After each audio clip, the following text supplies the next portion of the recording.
Deralakatte tyre ಅಂಗಡಿ ಮಾಲೀಕ ನೇಣು ಬಿಗಿದು ಆತ್ಮಹತ್ಯೆ.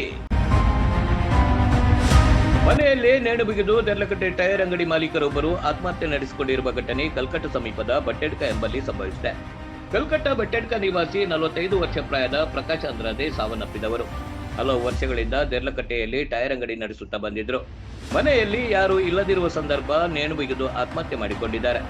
ಮೃತರು ವಿವಾಹಿತರಾಗಿದ್ದು 2 ಮಕ್ಕಳಿದ್ದಾರೆ. ಆತ್ಮಹತ್ಯೆಗೆ ನಿಖರ ಕಾರಣ ತಿಳಿದು ಬಂದಿಲ್ಲ. ಅವರ ಅಂತಿಮ ಸಂಸ್ಕಾರ ನಾಳೆ ಪಾನೀರ್ ಚರ್ಚಿನಲ್ಲಿ ಜರಗಲಿದೆ.